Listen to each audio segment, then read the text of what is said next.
Here we are at BBS Expo in Washington, D.C., and I'm with David Jones of TeleFlora Credit Line. He's got a great service a lot of SYSOPs out there need. David, how you doing today? Very good. How are you doing, Joe? Well, we're having a great time here. Good show for the folks, and I think we're having a great turnout for the first show. I want to find out more about your product because it caught my eye over here, and it sounds like something that a lot of SYSOPs could use. Sure.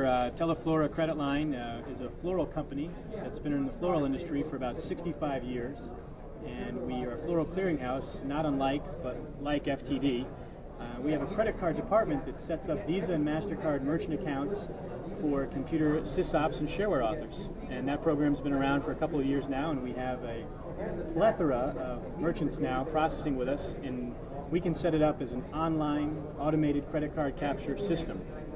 All right, so in other words, a caller comes to my board and logs on, and he doesn't have to wait a day until I get him cleared, or he doesn't have to wait till the next morning. You can clear it right on the spot, is that correct? With most out-of-the-box BBS packages, door-based bulletin board systems such as Wildcat, PCBoard, Gap, a lot of the door-operated systems, it's all fully automated with our software called TelePC. TelePC has a SYSOP background program that attaches to credit card doors. So if a caller calls in on node 1, the caller goes to the registration door if they like the system, and then the registration door shells the credit card number, expiration date, and dollar amount out through node 2 or the open line, gets their authorization, hands the response text back to the credit card door, which then the door proceeds to update the customer. And there's specific doors written for different services. We wrote the background program that attaches to the different doors. So each system for like Wildcat or whatever system you may have, those systems can get customized doors. We also have it available for Galacticom in the major BBS with a program called VisaMan TF. It's the VisaMan is the program that the module that allows you to do the automated credit card processing with the Galacticom system. Okay, so then the SYSOP takes a credit card in, he gets the dollar amount added to it and so forth, and then how does he get paid? When does he get his money? Well, once he's a merchant with us, we send a direct deposit every 3 days. So if the sale is on Monday, the net amount is on the bank in Thursdays, in the bank by Thursday. We take out 2.75% for Visa and MasterCard. We also take out a 25-cent transaction fee per transaction and a $5 monthly statement fee. And those are the only 3 operating fees that a customer has. Any dollar limit? Can they have as much as they wish? They can process, as long as there's room on the card, they can process through it. Obviously, the system doesn't take anything less than $1. So it wouldn't be wise to process less than that. But any way they want to do their billing, any way they want to set it up, we're just the merchant account. They can structure their own price rates any way they want to do them. Okay, now who's exempt? Who cannot get this service?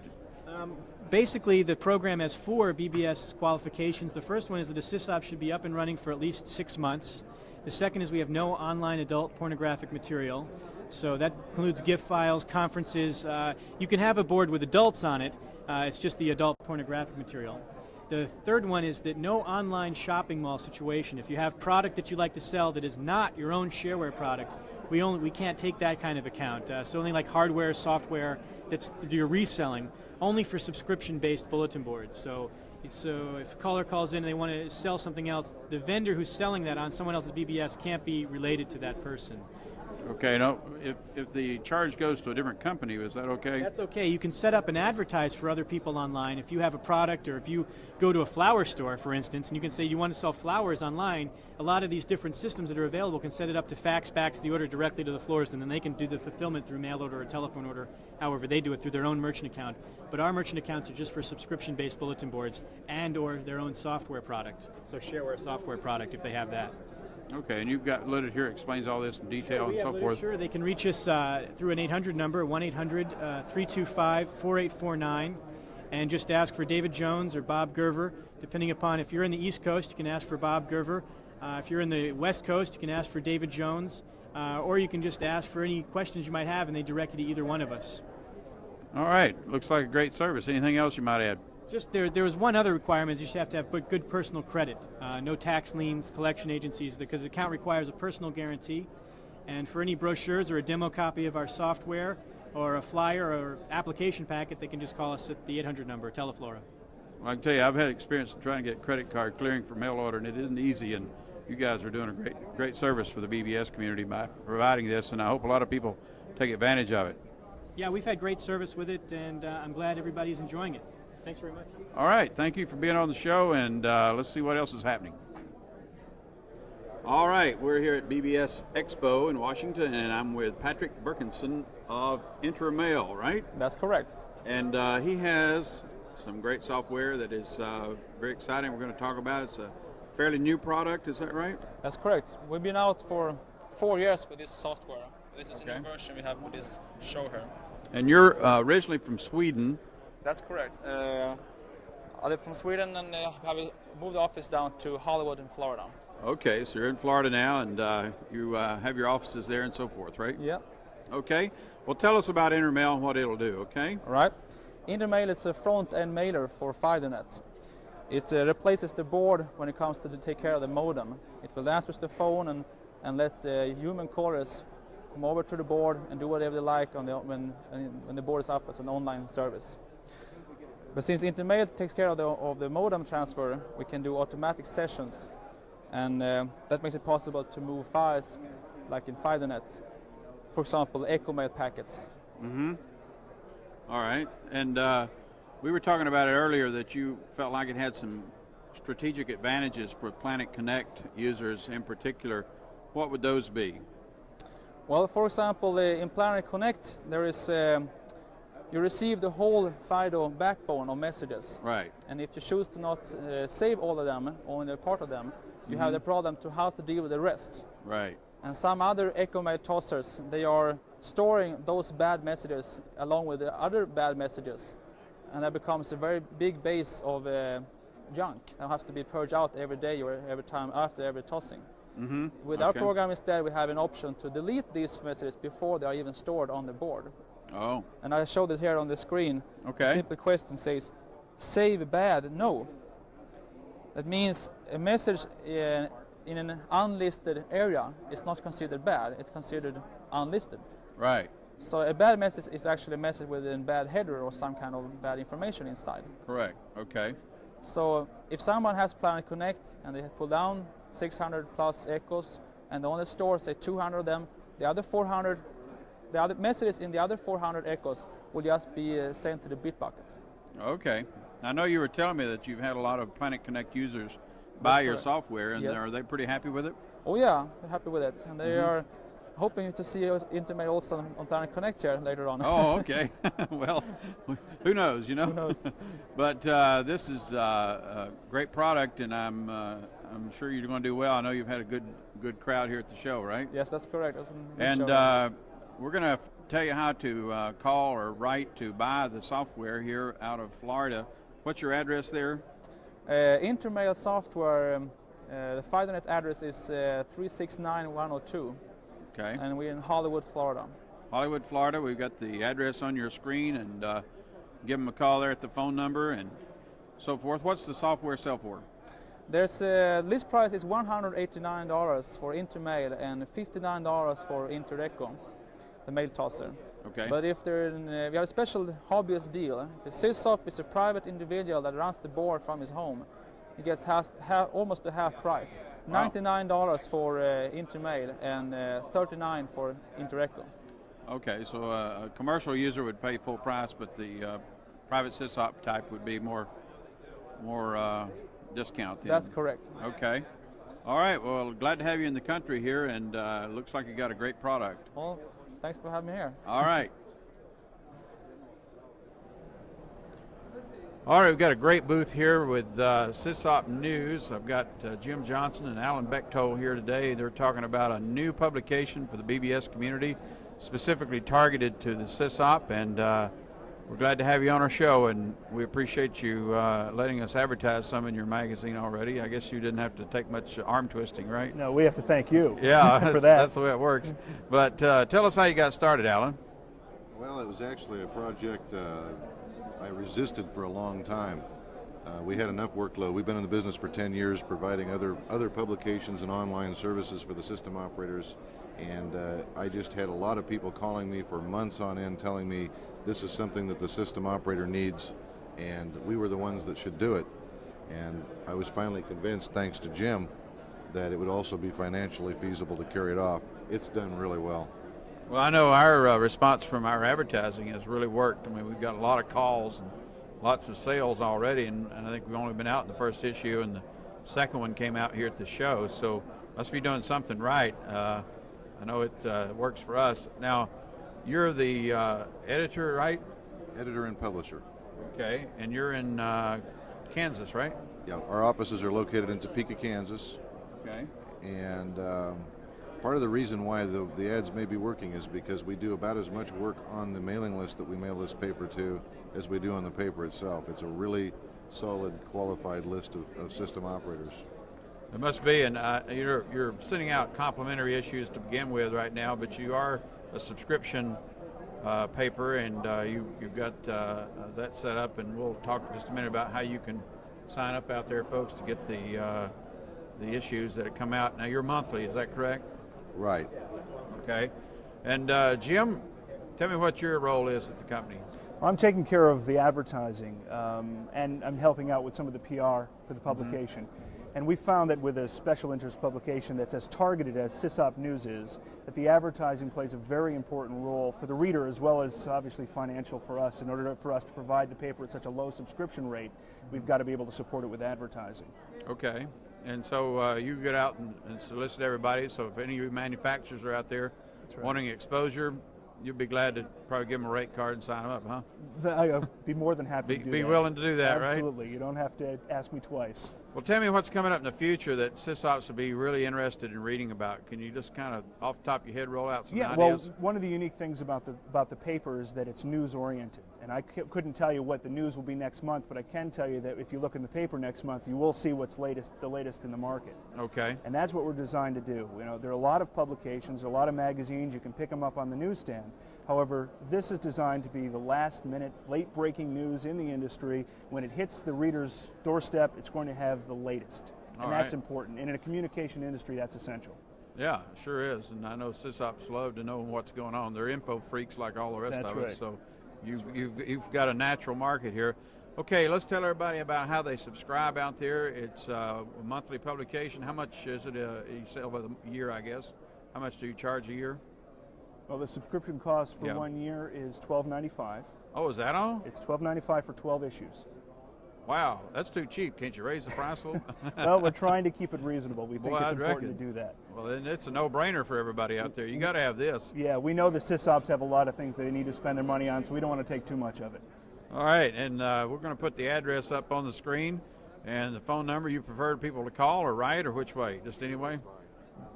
The best way is probably to contact Alan's office, and Alan can give you the phone number. Okay, and well, we got it on the screen now. Oh, okay. If you get an issue, there's probably a coupon in the book that you can send in, right? That's right. They can either fill out the coupon and send it in. There's a place for MasterCard, Visa. You can send a check. No, we're not too picky about that. You'll take it all, huh? That's right. Fax is fine if they want to do it by fax. Either way, as long as it gets to us, we'll get them the copies. I got some old floppies. Could I trade those in? Well, it depends how old. Oh, okay. Well, they're probably TSR or something. Yeah, right. But, anyway, let's wrap this up, and we appreciate you all being on our program.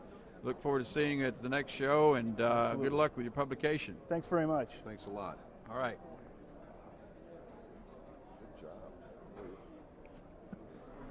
And we're continuing here at BBS Expo, and we're here with Jerry Hunter from Paragon Labs. And the folks from Paragon Labs have a new version of DarkStar out. Jerry, what can you tell us about this version? It's a complete ground-up rewrite from anything that's been out there in our prior releases.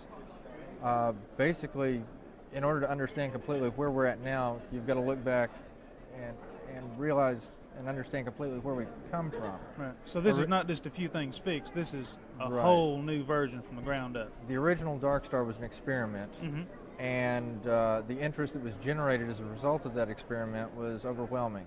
Right. After the release of 101C, it became apparent that it was time to, if it's worth doing right. Sure. And it was time to back away and rewrite from scratch. What's some of the main differences, let's say, between DarkStar and some other forms of BBS software? What is the A1 or number one difference? I would say the online interface, the graphic interface for graphic callers is probably the most substantial difference. What's some of the features there that you feel like is going to be something that are going to attract more SysOps to use this type of software? it provides a graphic Windows style interface without the performance one would normally associate with Windows. Oh, I see. So Windows without the dragging down speeds, in other words. Yeah. That's it. Okay. We provide online images in GIF, BMP, PCX, and RGI format. Online digital audio in WAV, MOD, SAM, VOC, MID, CMF, and ROL format. You said online. Oh, okay. We provide online movies in FLI format Mm-hmm. in full 256 colors. Right.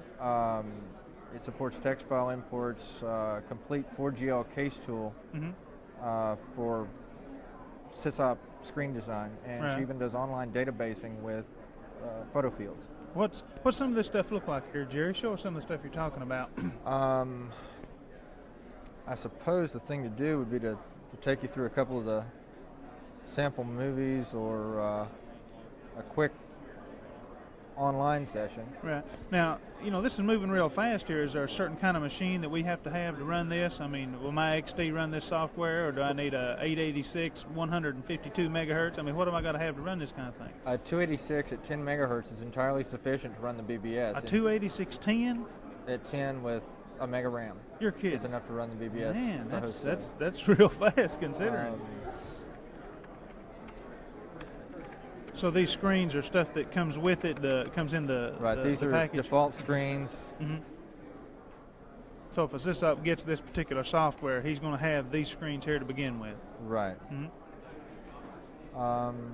Probably one of the best examples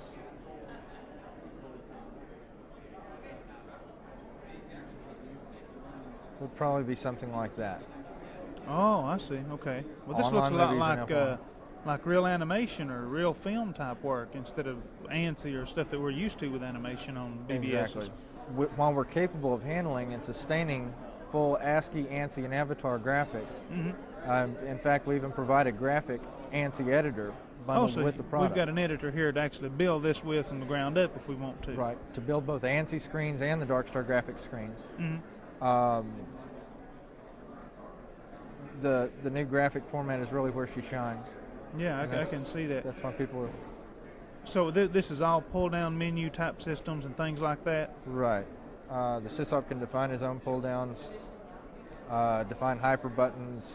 It uses Windows standard icons. The flexibility is just, I don't know where to begin. Things that I take for granted because I've been working with it for so long. Right. Some of these other people show up and they'll drop their jaw and say, you mean it does this, you mean it does that.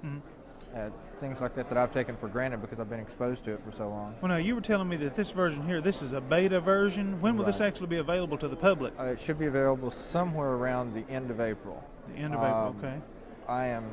My standing response is when it's right and not a minute before. Right.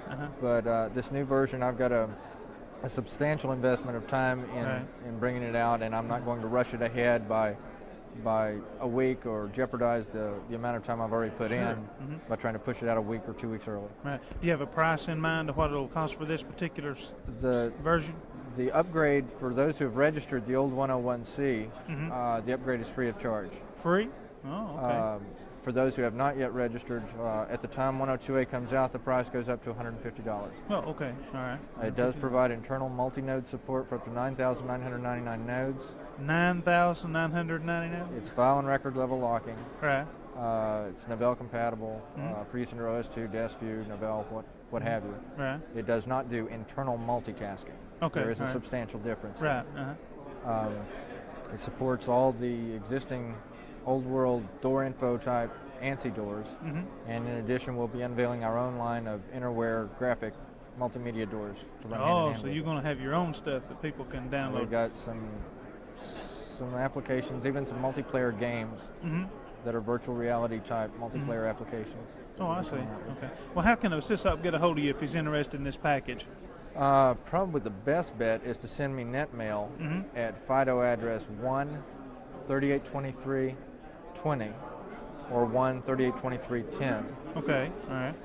I can be reached at WorldNet address 629250/0. Beyond that, they can dial into our BBS at area code 501-631-5976, or they can call me voice at area code 501-631-9806. Okay, now your BBS runs this so they can actually log on and see this Right. stuff in action and get a full flow picture of what it is. Precisely. All right, Jerry, we want to thank you for being with us. And folks, we will continue to keep bringing you some more of the latest in BBS software. All right, we're right here today with a man that is, well, very famous because he writes for one of the top magazines, if not the top magazine in the computer industry, Computer Shopper, Dennis Fowler. How you doing today? Oh, quite well. Thank you very much, and very flattering you to say that about Computer Shopper. I think it's that good a magazine. Well, I know I don't get know a how lot. famous I am, though. And you write the column on BBSs. I do a BBS review column. It's in there every month. I try to review about a half a dozen BBSs. Okay.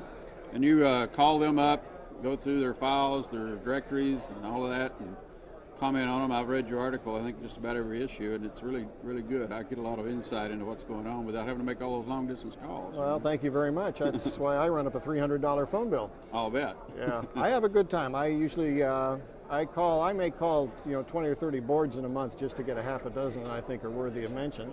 Uh-huh. And then I look around on the board. I chat with the SYSOP if I can. I see what the board has to offer. And try to tell basically people what's on the boards that are out there. You leave an anonymous name, or do you tell them who you are? Or do you well, the first time I log on, I log on under my own name because most of them have a policy that you have to do that. Mm-hmm. And if they may recognize my name or they may not, but then after I've taken a quick look, then I usually leave a message to the SYSOP, explain who I am, and so I can get full access. Do you give them any information that they'll be in the magazine? Do they get a? I don't make any promises. You just tell them maybe. See what happens. I give them a definite maybe. There's 50,000 BBSs out there, and I couldn't possibly get them all. It's 6 a month, so I say I'll try to fit it in if I can. And sometimes I can, sometimes I can't. Right. Now I notice you put screens up, so you have a camera technique that you can grab your screen. I use a program. Depends on what kind of what operating system I'm using, but I use a screen capture program to catch images of their screens, so I can show what graphics they're using, what callers can expect when they call in. So you see a lot of bulletin boards. What's the trend out there? What's happening in the bulletin board world? Well, the biggest trend probably over about the last year is more and more graphic interfaces on bulletin boards, making them easier to navigate. Most of the major software people now are supporting RIP graphics. And then there are some others like RoboBoard and Excalibur that use different systems for graphics. But people have gotten used to Windows, and so they want to be able to use their mouse and push buttons instead of having to type in command lines. I see. That's one of the big ones. More recently, there's been a lot of interest. A lot of boards are going on the internet, either for Usenet news groups, and some of them are offering full internet access with FTP and Telnet and things like that. So that's one of the other big trends. Well, do you think the internet's going to change the bulletin board community considerably, or? Oh yeah. Oh yeah, I think two things are going to happen. I think the internet is undoubtedly going to change the bulletin board community, but I think also the bulletin board community is probably going to change the internet. Now, how's that? Well, the internet previously was really limited to the nerds, the academics and colleges and universities, and now it's all of a sudden opening up. I mean, even the big online services are beginning to put in internet access. And I think as the bulletin board community gets more and more into it also, it's just going to change the atmosphere of the whole thing. It's going to be interesting to see how it develops. Okay. Now, how about satellite technology? Do you see it changing things too? Oh yeah, very definitely. Satellite technology is interesting. At this point, I guess it's primarily one way, but it can be of a tremendous benefit to the SYSOP because it frees him up from the telephone charges if he's gathering in like internet, Usenet news groups. That's a huge amount of data. Right. And to capture that over the phone lines can run up a massive phone bill, especially if he has a long distance call. Sure. So if he can put up a dish and grab it off a satellite, it'll save him a great deal of money. Right. Now, do you think BBSs are trending more towards commercialism, or is it still big groups of hobby boards, or what? It's really kind of tough to say. An awful lot of people seem to be getting into it for the money, which I don't see as a bad trend necessarily at all. There's still a lot of hobby boards out there, though. Right. when somebody comes up to me and they say they'd like to start up a BBS, I usually say, well, why do you want to do it? And if they say, I want to do it because I want to make lots of money, I say, that's not a good reason for doing it. You want to do it because you like it. Yeah. And then if you can make money at it, that's fine. But you should not go into it with the idea that you're going to get rich real fast, because it's a lot of work. All right. Now, in your magazine, I noticed you have lists of all bulletin boards around the country. And is this something that SYSOPs can participate in very easily? Is that correct? That's very easily. Those listings are compiled by an outfit called the BBS Press Service, which is run by Bechtold. Mm-hmm. And there are instructions in the magazine. I don't have the phone number, but they can call up and list their bulletin board with the BBS Press Service, and it will appear in our magazine. Mm-hmm. It may take as long as 4 months for it to show in the magazine, because we work on a 3-month lead time, mm-hmm. and we have so many listings we can only publish half of them each month. Mm-hmm. But they call up, fill in the information on the BBS Press Service bulletin board. They call up with their modem at 300, 1200, 2400 baud. Fill in the information. Bechtold has a database there, and he shoots the information to Computer Shopper, and they publish it. I see. You get repeated displays, or it's just show up 1 month, you know? Well, it continues every month. It'll be listed in there. The one thing that the SYSOP does have to remember is to call up with it every 90 days and refresh his listing. Oh, okay. That way we can be sure that the BBS is still up. BBS is come and BBS is go. Sure. And by having them refresh the listing every 3 months, we can make sure that the listings are reasonably accurate that way. Anything new happening in Shopper, or anything coming up that you can see happening in there? Well, it's going to get bigger and better. Oh, yeah. I hope it doesn't get too much bigger for the post office's sake. But we'll go in a briefcase anymore. there are some sections. I have heard that there are some sections being added, and coverage is always being improved and changed. So it's an exciting industry to be in, and it's an exciting magazine to work with. All right, so you'll be coming back on our show again, I hope. I hope so. I hope I have the opportunity. It's been an actual pleasure. I really enjoy it. All right, well, keep reading the Shopper and check out Dennis's column each month. It's a great area to find more information about BBSs, and let's see what's happening next. All right, here again at BBS Expo, and we've got one of the legends of the BBS community with us this afternoon. This is the one, the only Chris Irwin of the Bridge. Hello. How you doing today? Very good. Well, a lot of people have been wanting to see you for a change. You know, they see all your great work coming out of your office there, and a lot of our users use your system, and I guess it's good to see you face to face for a change, right? Yeah. You've got a great product. In fact, Planet Connect uses it for its main mail hub, and we just want to ask you a little bit about where you came from, what got you into BBS world, and what inspired you to do a program like this and so forth, Chris. Well, I got into BBSing. I ran the original Fido back in 1985. And got into FidoNet when there was only 3,000 members or something like that. Really? And I went from there, huh? Yeah, I wrote a program called Overdrive, which was a full screen editor for the Opus bulletin board. And I just saw the potential for a mailer system. There was CDOG. CDOG was the only commercial mailer, and I just hated to see a company with no competitors, so I decided to write dBridge. My friend Joe had written FrontDoor, and I was very impressed with that, and I thought, well, I can do that if he can do that. So what was your background in programming? Were you? I was an applications developer for accounting software. Okay. And I'd been working on mini computers generally, and in Pascal and so forth, so PCs were just the next logical step. Okay. So you just went from there into this. And your application, I know, is used a lot by FidoNet, but now you were saying that this is quite versatile and can do a lot of things for commercial companies that want to just have sort of a mail drop-off type system and so forth. Is that right? One of the reasons I wrote it is because I had a company that I did consulting work for. There was a chain store, and they had like 80 stores. Yeah. They wanted to transmit inventory data back and forth every day. So we had bought CDOG to do this, and I just hated to see all that money going to them. So I wrote dBridge, and then they used that. So for any type of automated file transfer that happens overnight, dBridge is perfect for that. Yeah, you can do your events and then drop in the files and so forth. So it is versatile. So anybody out there that may be doing consulting work for a corporation or organization that wants that kind of application, they ought to give you a call, I guess. And Yeah, any see type if it'll of work out. automated file transfer, Right. and email, and conferencing, of course, like you're doing with Planet Connect. Right, right. Now, you've seen us do Planet Connect and get it going and all that. How do you think it's affecting the market out there in the BBS world? It's just going to open it wide up. Obviously, anyone that uses Planet Connect for conferencing is going to have a mailer of some kind to send the mail back. Right. Because Planet Connect, of course, is a one-way system, essentially. And you need a program like dBridge or one of the other mailers to send the mail back to you so it gets out. Okay, sure. And have you added any new features much? I know you do every so often. Anything significant that we might want to mention? Well, we have a file-based feature. I think that's pretty unique to dBridge, where you can take these file lists from all these different bulletin boards and mailer systems, and dBridge will compile them all into one database so that you can search for a file and it'll tell you what system it's on. And you just hit R for request and it'll get the file. So okay. It's a way to catalog and index a huge amount of files. Great. So we're also looking into supporting more bulletin board systems. Are you? In the future, hopefully by August. Oh, okay. A few more. What version is current right now? What's your current version? Well, 1.58 just came out at the show Tuesday. Oh, okay. So that's the latest and greatest, and so that's the one to be using if you can, right?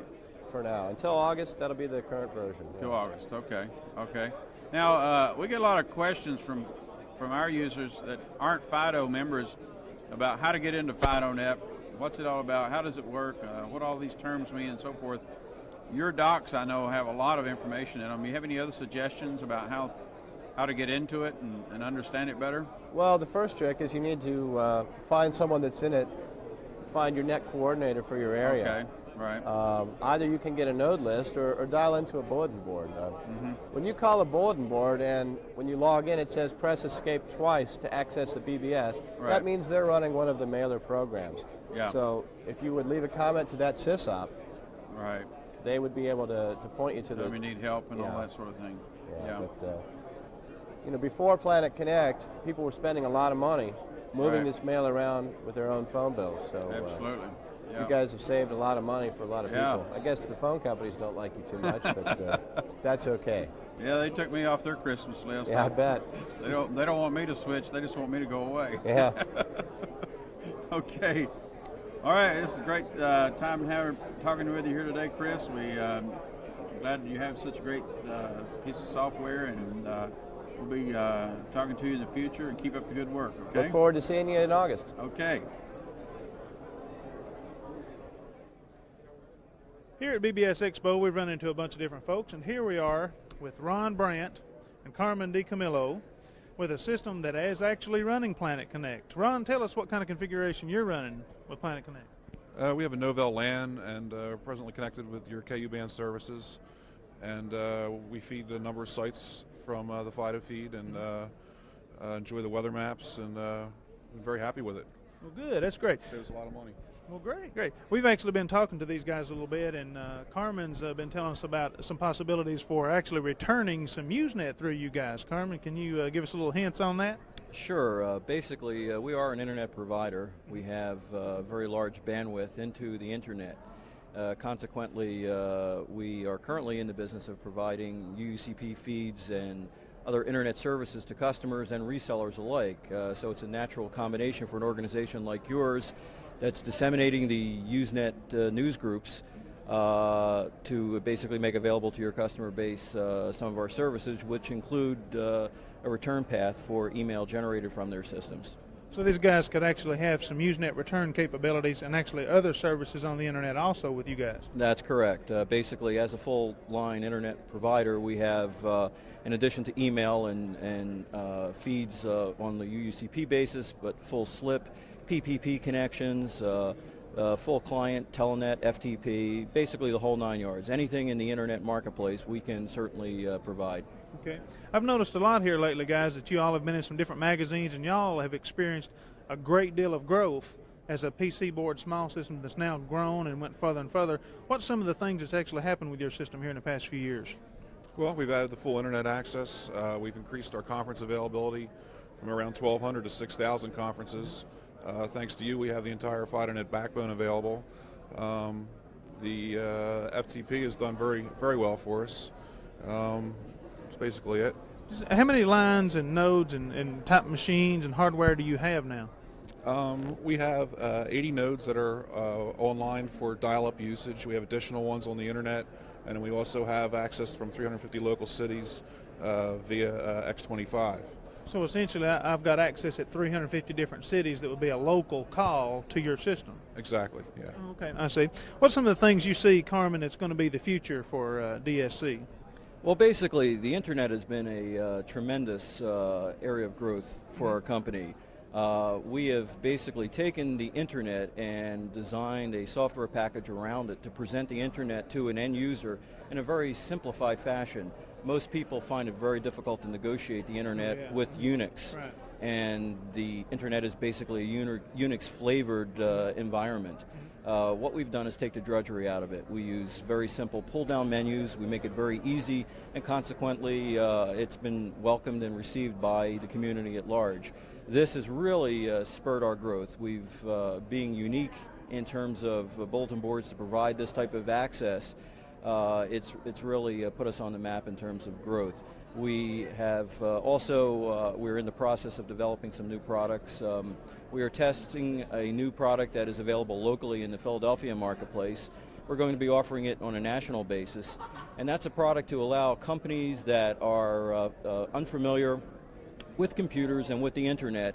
It'll give them the ability to register a domain name, get their own email address, and when email is received for them, we will deliver it to them by fax delivery.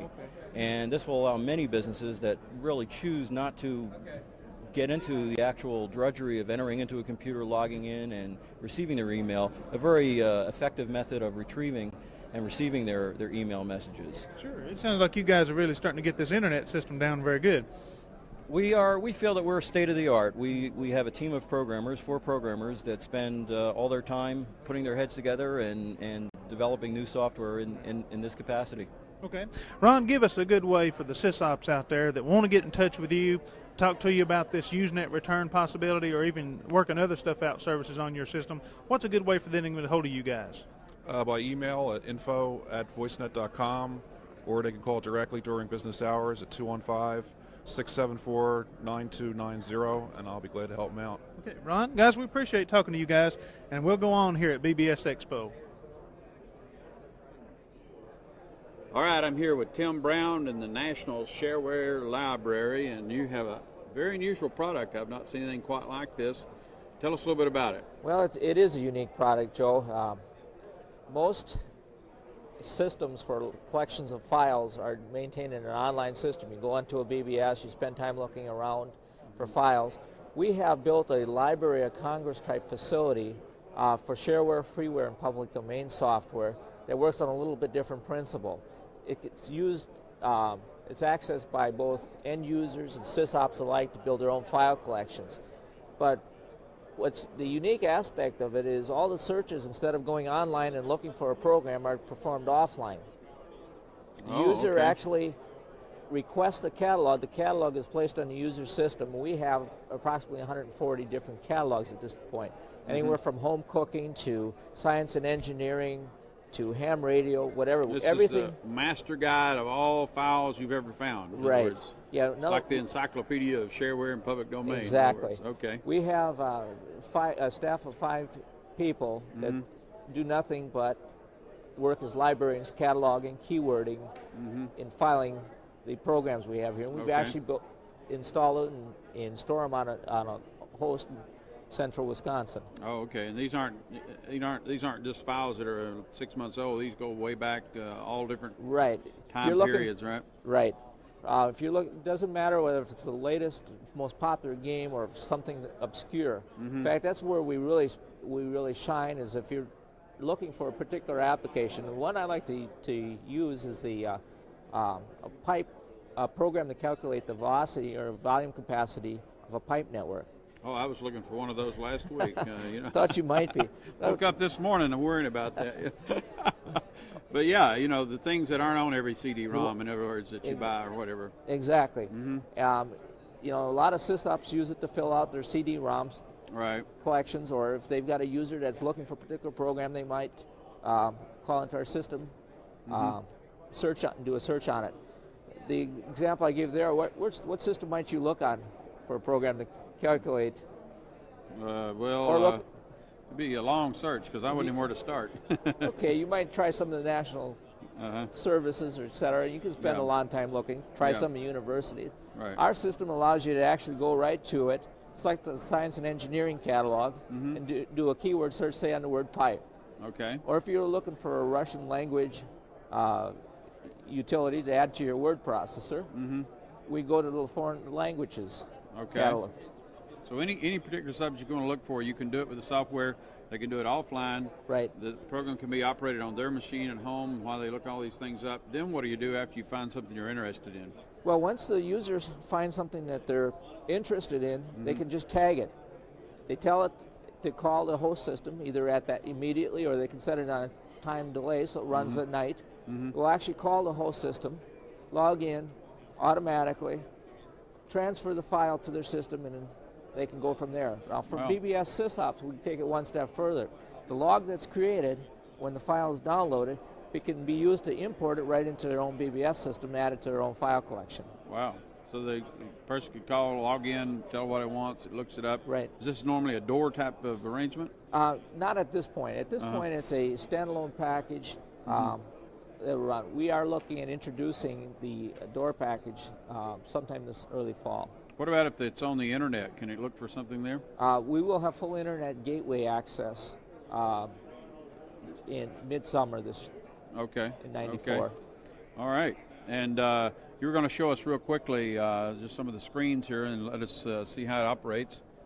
Well, this is the main screen that a user would see as they enter the system. And as you can see, there's a number of different windows. And what the windows actually show is the request activities that are going to happen on the next call. For example, here we've already tagged several programs for our pipe example. We want to calculate the volume capacity pipe network. Yep. Here's a couple of files that we found in the system. Okay. So we've tagged those particular files. We're requesting an update and a list of the top 100, the most popular files.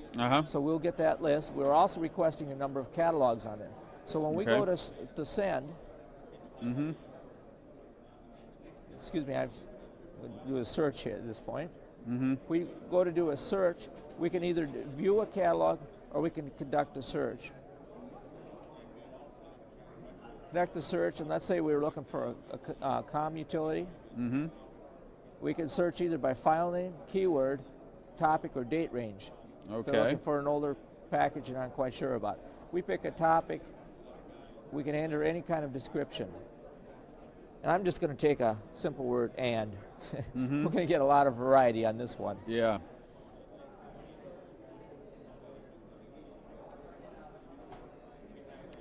So these catalogs are furnished by your company. The catalogs are furnished by our company. Are they normally download? How big are they? How many megs? Well, if a user wanted all of our catalogs, they'd probably have 20 or 30 megs just of catalog listings. Wow. So needless to say, our library collection is quite extensive. Yeah. All right. But the unique thing is they can just select the areas of interest to them. Sure. Allows them to look through, and some of the programs, there may be a half-page description on it, and at that point, they can either select the file. Boy, for the fileaholics, they could go crazy with this. They can go crazy with this. They can stack up all their requests offline, send it online, have it get the files that they want, and have it hang up automatically. We're not spending a lot of additional time on long-distance costs. How do BBS SysOps get a hold of this? It's available for SysOps to download. We can actually download this program by calling our host system at 715-387-2122, and there'll be an option to download the software. Okay. All right. And to get in touch with you, how do they do that? We're located in central Wisconsin. Our voice number there is 715-387-1700. Okay. We're glad to have you on the show, and look forward to seeing you in the future, okay? Thank you. All right. Here we are with David Terry from Clark Development Company. the providers of PCBoard. David, tell us what your role has been with PCBoard. I've been with PCBoard since full-time since 1989 as one of the programmers. Around 1989, I worked on converting PCBoard over to the C language. It was originally written in BASIC, and at that time we were reaching what we felt were our limits and what we could do. We converted over to C, the language, so that we could progress and develop other features, increase the speed, increase the capabilities of the software. PCBoard has enjoyed quite a bit of success and popularity with a lot of SYSOPs. What's some of the new things that SYSOPs can look for from PCBoard? Well, the most recent addition is the PPL. That's our PCBoard programming language. It's the syntax of PPL is very much like BASIC. So most programmers that have programmed before will pick it up easily. And one of the neatest things is that we're finding that people who have never programmed before in their life are able to pick up and add features into their system. They no longer talk to us and say, well, they do still. They talk to us and say what their wish lists are, but now a lot of times they can implement their own wish list. Just a slight basic program, compile it, and then you've got it doing it already. Right. And it's so flexible. You can attach PPL into various aspects of PCBoard. Just about any time it's asking for input or when it's displaying something on the screen, you can make PCBoard work the way you want it to work. Oh, okay. Great. Now, I've heard that you all have a new package that's available. Is this an add-on package? It's a RIP term. Is it an add-on or part of it? We've got a new package called RIP Kit. It's okay. available for download free of charge from our system. So anybody who is running PCBoard 15.1 can dial into our system and download it. Okay. We've been giving it out here free at one BBS Con on diskette. Okay. Have you got some screens here you'd like to show us from part of that? Yes. This is the main menu. The RIP Kit comes with most of the screens pre-designed for you. The screens that you will still need to design for yourselves will be the menus and so on, where you need such as the doors and conferences. Right. So you at least have something to work with when you get the package. Right. And our RIP kit is built not only with RIP screens, but also by taking advantage of PPL. It can do some things that you might not expect a RIP system to do. For instance, let me just take you into the file transfers. If we go take a look at the files that are available on the system, I might want to go look for what RIP graphics files are available, recent uploads. I come into here, and what we're really executing at this point is a PPE. That's the compiled version of our software. Okay, I can point to the file that I want to download and just click on the one that I want and then flag it by pressing down here. Okay. Now here at the show we haven't brought any of our mega files with us, so this file won't be found. But the idea is that no longer do you have to remember the name or type it in and get it exactly right. It's just a point and click operation. Sure, okay, I see.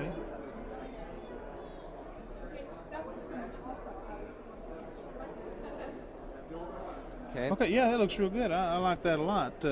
So anybody who has 15.1 can download this free off the board. That's correct. Is there any provisions for this working with the older ones? There's so much of the RIP script stuff in there, and the PPL language has been used to such an extent that 15.1 is really necessary. 15.1 is the runtime for PPL, so you need to have a current version of PCBoard in order to use the new programs. Okay. This is, of course, something you have here now. What's some of the things you see in the future for PCBoard as far as BBSs go? PCBoard is still progressing. We've got several programmers back in the office that are working even as we're here at the show. Database capabilities are being added to the language. I think we'll see the language taking off more as we add functionality to that to allow you to do whatever it is you want to do. We're looking at greater connectivity with things like FIDO and the internet. OS2 has played a big part in what we've done so far, and we may in the future see something in that direction as well. Okay. What's the methodology that someone who does not already have PCBoard, let's say we have some systems up there that want to start running PCBoard, who or what do they need to do to contact you guys in order to get that started? How do they need to contact us? Yeah. Go ahead. Telephone, our FIDO address? Okay, we've got a couple of methods of contacting us. Our phone number would be 801-261-1686. That's our voice number. Through the internet, they can reach any of us at sales.staff@clarkdev.com, for instance, or tech support@clarkdev.com. on the BBS, it's 801-261-8976. Okay, so they can just call and leave net mail, or Right. do they need to speak to a particular department?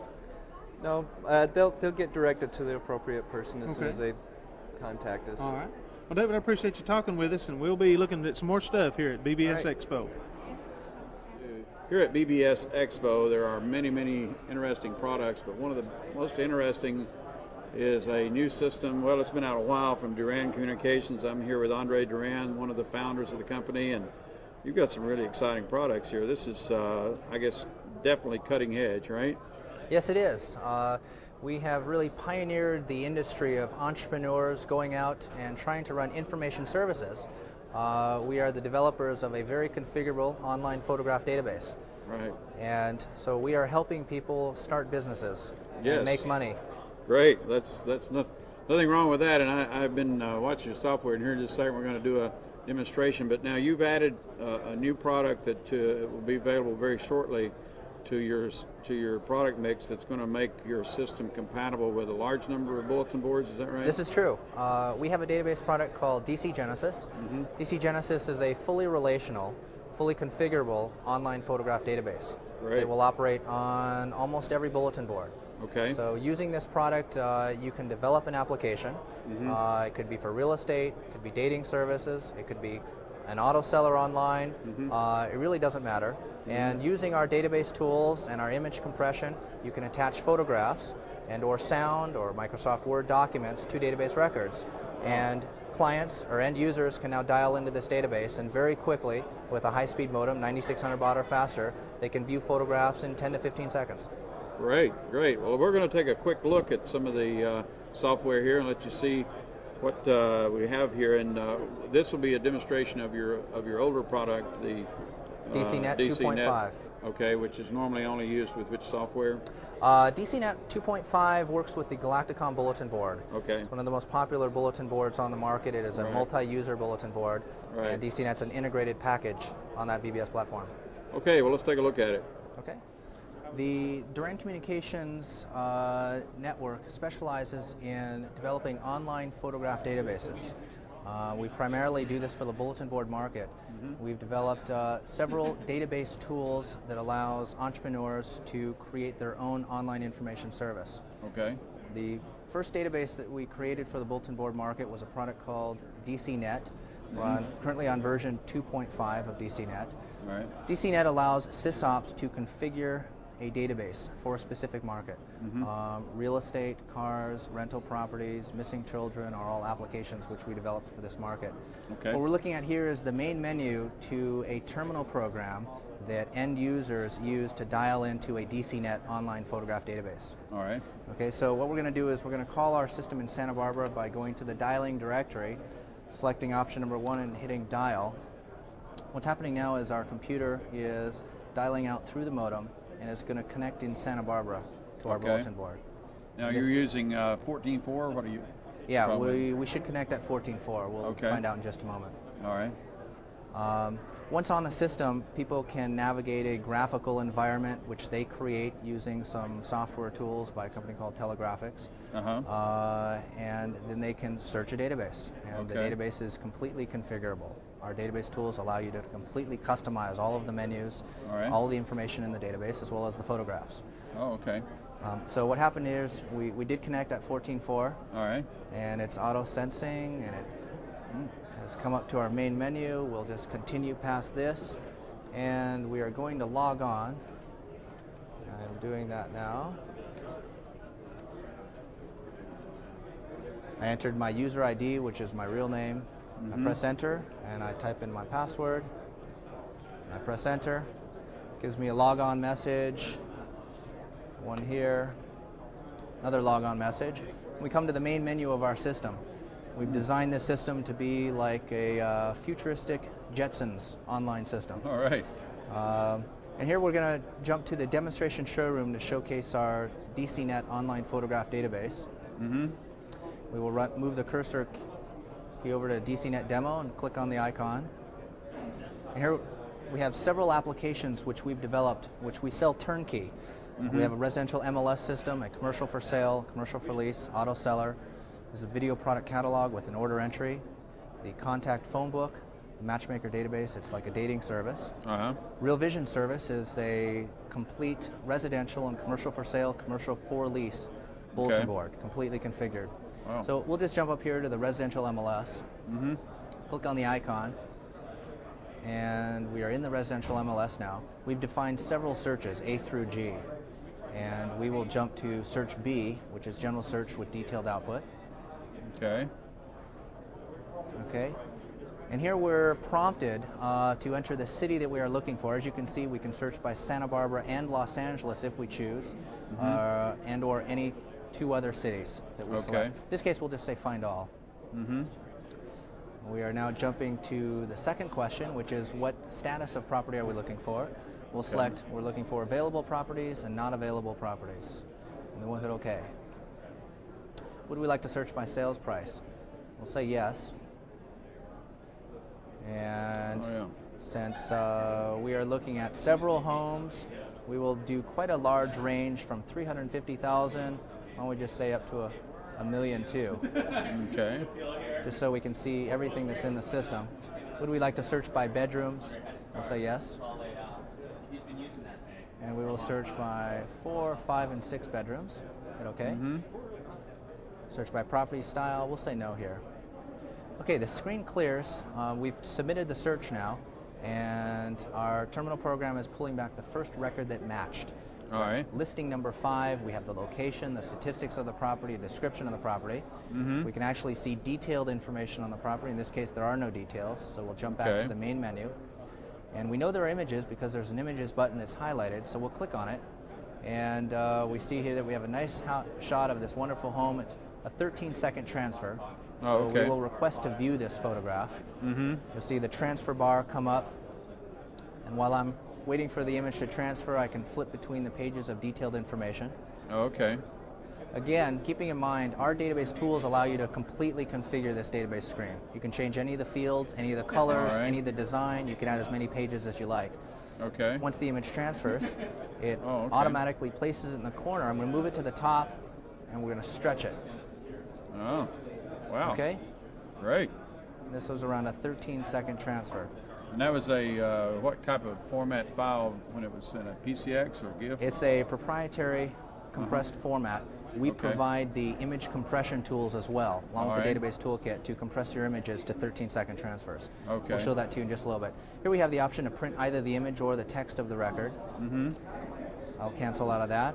We could actually reply to the broker who submitted this listing. Yeah, yeah. And or we can exit the system or go to the next record. Great. Fantastic. That gives you a quick overview of a very configurable turnkey system that we've developed. However, it is configurable. And the same sort of thing works for the cars and the matchmaker and all of that sort of thing? Exactly. And you sell that as modules for a specific marketing area, or do you get all of those in one batch normally? This particular product is only available on the Galacticon bulletin board. Called the Major BBS. Right. We have a new database product being released at the end of this month that will operate on all other bulletin boards. The product is called DC Genesis. All right. And it is a fully relational DB3, DB4, and FoxPro 2 compatible database. Fantastic. And using Genesis, you can design any type of photograph database you want. Completely configurable. Wow. Okay. Now you were talking about fractals a while ago and some other things. Yes, we support several image compression techniques. It's really your choice as to what you want to use. We support fractal compression. We support CMP compression, which is a derivative of JPEG. And we support the standard JPEG format image compression as well. Right, right. Okay. So we're exiting out of our system now. I'm going to back all the way out to the main menu. And then from here, I will back out once more. And now we are logging off the system. I'll say yes. Thanks me for being there. Great. We're going to run to the Windows terminal program now. This is where you can clip it, because obviously you're not going to want to see this. I'm going to show you how to compress images. Okay. Whenever you're ready, let me know and I'll intro it. Okay.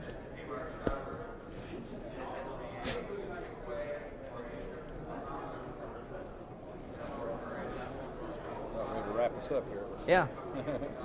We're very interested in selling products to our BBS We need to work out a affiliates, turnkey. you know? Yeah. And we ought to come up with some kind of a deal where we do the imaging for them and everything. Okay. Send it over the satellite.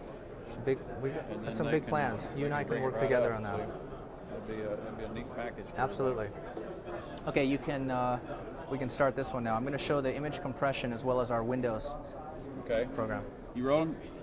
Coming up in 3, 2, 1. What we're looking at here is a compression program used with either one of our DCNet or Genesis database packages. Okay. That is used by the person running the system to compress images before putting them online.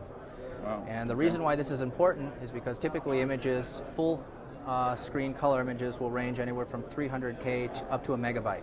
Sure. And that would take quite a bit of time to transfer in the minutes. Right. Using our compression program, people can compress these images down to anywhere from 9 to 15K. Wow. Thus allowing those images to transfer at between 9 and 15 seconds with a That's high-speed great. modem. So we'll click on DC Compress for Windows. Mm-hmm. And it's going to load the program up. And I will open up a Targa file. We'll change directories here. Mm-hmm. Targa file is a standard 24-bit color image format. Right. And this happens to be the new Jaguar.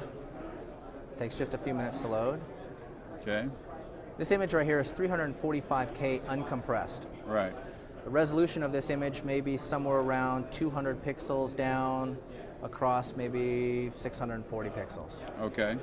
Now, I'm going to show you the same image after compression. We'll open that file. This is a CMP compressed image. Mm-hmm. This image here is 17K. And I'm going to put them side by side so that you can see if you can tell the difference. The top image is 345K. The bottom image is 17K. Wow. So it's an obvious difference in transfer speed. I heard that. Using and it's this, quick too. It displayed instantly almost. It displays very, most very of the quick. compression programs take for a while to get up there usually. That's correct. Typical Yeah. compression for an image will be between 3 and 5 seconds. Yeah. Decompression is likewise 3 to 5 seconds to decompress. Wow. So total image transfer time between the time when an end user hits the button that says he wants to see an image Mm-hmm. and when he actually views the image is somewhere around 20 seconds for this bottom image. Great. And at the same time, he could be looking at database information and reading notes and memo fields and Sure. other things like that. Sure. Great.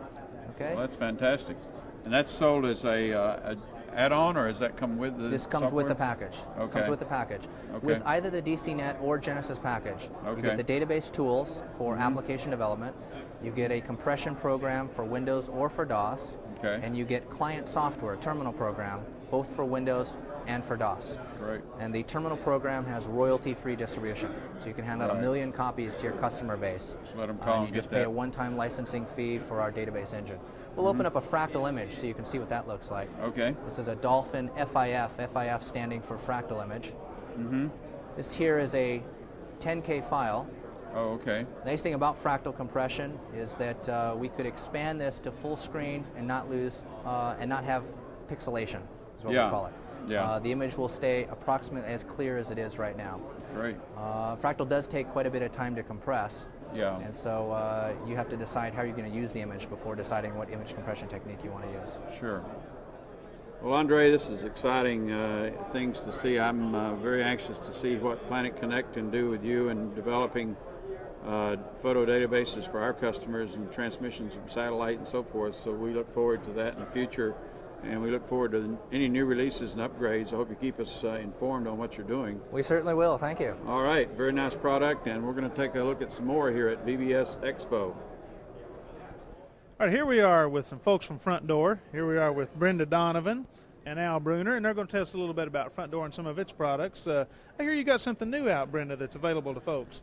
Well, the Apex Point package is one of the new programs, along with the newest version of FrontDoor 220C commercial. Mm-hmm. And when you say APX, you're talking about something specifically for 4D or point address. I'm sorry, 4D or point address. Right. It's a complete point package that will work with FrontDoor as a single server or other FrontDoor style mailer packages. It's a completely contained program. It does all the mail tossing, has about 1,000 conferences. It'll add them, subtract them, you don't have to do hardly any configuring at all with that. It's So if I wanted to use this software like for myself at the office, that's really all I'd have to have. I wouldn't have to have anything You'd else. have to have one host system, and we Right. prefer you use FrontDoor, but one host system, and you can have thousands of point packages out there uniquely configured to that one system, and the point just calls home. So this will work good for SYSOPs who are feeding other SYSOPs and things like You know, that. where it really works out well is on a large pay system that wants to transfer a lot of mail to points. Mhm. They could get this point package as part of the subscription to their service and have the people just dial in and do everything's done offline. So the connect time is very small. So points just come in and gather up a lot of echo mail and go off and read it. Later on they come back and they upload the point packet, FrontDoor, and the mailer and the mail tosser will toss it. They're offline again. You can get a lot more points calling for offline reading than you can for actual online access. Ah, I see. So it's similar to QuickMail in the sense that it does remote accessing and it does remote tossing of mail, and you can take your time at home and get those real flame messages There out. you go, and make all those high dollars, right? Al, tell us a little bit about FrontDoor and the company that it's from, and a little bit about this new commercial package. Okay, sir. The FrontDoor package is the commercial package is a complete email system, especially when set up with the APX or Apex point system. It is designed and it grew out of front-end mailer for FidoNet technology systems. Everybody's familiar with FrontDoor as the front-end mailer of choice of a lot of SysOps out in FidoNet. But the professional email system grew out of that. It is standalone in that you can have just it itself without a BBS underneath it and use it as a mailer only to connect to your points, to your users, or to other FidoNet systems. You can set up your own complete network with it. You don't have to connect with FidoNet. Absolute Solutions is a company that actually makes the software. The author is Joachim Hamrighausen, if I said that correctly. That's a good name to try to say. But Online Communications is the actual distributor within the Americas for the package. They're the only authorized dealer of the FrontDoor commercial package. For tech support, for the commercial package, you come to us, Brenda and myself. We will set you up with a point number and actual network address within the FrontDoor commercial network. For the Shareware package, you need to contact the FidoNet or the local network type FrontDoor conference. We also have a SYSOP deal.